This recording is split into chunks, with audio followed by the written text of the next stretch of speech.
Justice au sujet des mesures envisagées et annoncées pour lutter contre les crimes économiques. Parce qu'au-delà de la belle opération de communication du 13 septembre dernier, qui, quand on y regarde de plus près, n'était effectivement qu'une belle opération de communication, on cherche toujours le début du commencement de véritables mesures efficaces, de mesures innovatrices, de mesures audacieuses pour vraiment lever la barre, montrer à la population qu'on prend les crimes économiques au sérieux, qu'on ne les traite plus comme des crimes de second ordre et qu'on veut vraiment envoyer un signal clair. Or, force est de constater, une fois encore aujourd'hui, qu'on nous a annoncé absolument rien d'ambitieux, rien d'audacieux.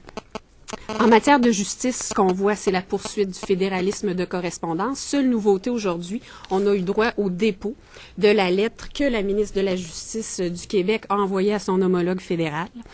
Donc, demande en matière criminelle, absolument rien sur le terrain, sur son propre terrain de la part de la ministre de la Justice. En matière de sécurité publique, l'annonce de quelques policiers supplémentaires, qui est une annonce réchauffée, qui avait déjà été annoncée lors du budget du printemps dernier.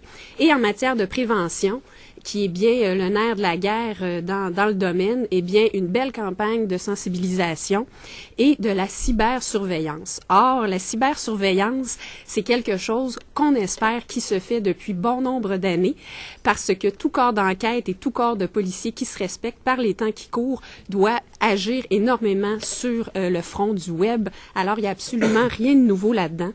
Aujourd'hui, rien de nouveau. Pourtant, on a questionné énormément la ministre. On l'a questionné sur l'ensemble des mesures, sur la cohérence de ces mesures-là, sur la vision globale du gouvernement. Elle nous dit que comme ministre de la Justice, elle est au centre de ces préoccupations-là parce qu'elle coordonne les mesures. Or, aujourd'hui, elle nous a dit qu'elle ne pouvait que nous répondre sur l'aspect juridique des choses et qu'il aurait fallu interpeller ses collègues. Or, elle parle des deux côtés de la bouche en ce sens-là, étant incapable d'approfondir ce qui a été annoncé le 13 septembre, alors qu'on aurait espéré qu'elle représente le gouvernement dans son ensemble aujourd'hui comme première responsable de la justice au Québec.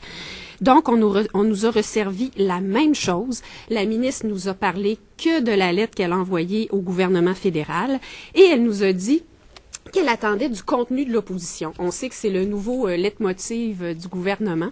C'est de demander à l'opposition, après avoir voulu une campagne électorale précipitée pour avoir les deux mains sur le volant, on nous demande maintenant à nous, dans l'opposition, de trouver les solutions. Eh bien, on lui a offert beaucoup de solutions et c'est ce que j'aimerais aborder avec vous et mes collègues les détailleront davantage dans leur champ de responsabilité.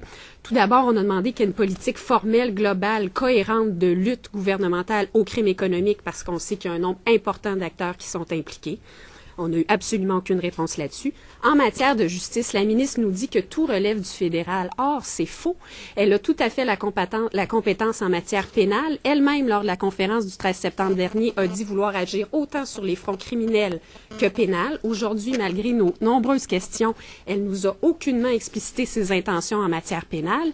Et surtout, on lui a dit comme ministre responsable du directeur des poursuites criminelles et pénales, elle garde un pouvoir d'orientation. Elle peut donner une orientation à la direction des poursuites criminelles et pénales pour que les procureurs demandent des peines plus importantes.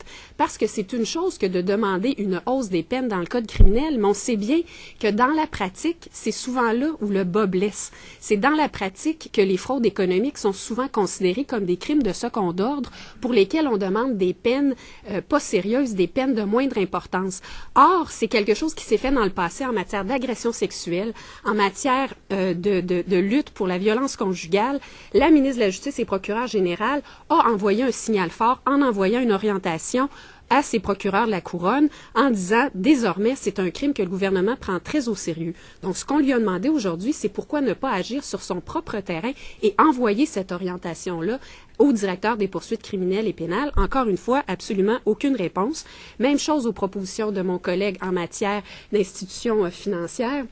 Il est arrivé avec des propositions tout à fait innovatrices que l'on met de l'avant depuis quelque temps déjà, la création d'un véritable fonds global d'indemnisation des victimes, un fonds d'assurance, et aussi une inscription obligatoire, sans quoi, à l'autorité des marchés financiers, sans quoi les gens ne pourraient transiger avec un conseiller financier. Donc, il vous les explicitera davantage. Et mon collègue de la sécurité publique a demandé, comme on le demande encore une fois depuis un certain moment, une véritable escouade mixte avec des experts de tous les domaines, y compris du domaine de la comptabilité, de la finance, avec des procureurs de la poursuite, des représentants du DPCP, plus des enquêteurs, parce que ce qui nous a été annoncé, c'est un beau 17 policiers de plus, alors que quand on considère l'ampleur des problèmes, c'est effectivement nettement insuffisant. Et pour revenir aux questions qui retiennent beaucoup l'attention en ce moment de malversation et de corruption, on est revenu à la charge en demandant une commission d'enquête. Encore une fois, vous l'aurez compris, la sourde oreille. Donc, on est excessivement déçus. Et évidemment, pour la ramener sur son propre terrain, le seul que la ministre voulait aborder aujourd'hui, celui de la justice, on lui a demandé comment elle interprétait déjà la rebuffade qui lui avait été servie par le ministre Nicholson la semaine dernière lorsqu'il a annoncé son intention d'agir en matière de lutte au crime économique, parce qu'il ne fait aucune mention des demandes qui lui avaient pourtant été acheminées la semaine précédente par la ministre de la Justice, ni même s'est-il prononcé sur la question de la libération, de l'abolition de la règle voulant la libération ou un sixième de la peine qui fait pourtant consensus au Québec, sur laquelle le Bloc québécois s'est d'ailleurs prononcé en présentant un projet de loi. Donc, elle ne nous a expliqué aucunement comment elle va faire pour que ces demandes procèdent auprès du gouvernement fédéral, si ce n'est qu'elle vit d'espoir que le fédéralisme de correspondance donne des résultats, ce qui, on le sait, à ce jour, n'a pas été le cas du tout dans l'ensemble des domaines concernés.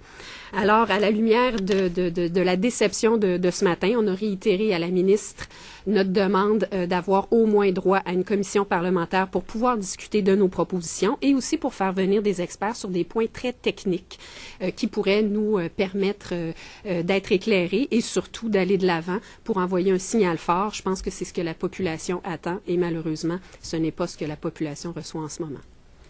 Si mes collègues veulent peut-être compléter.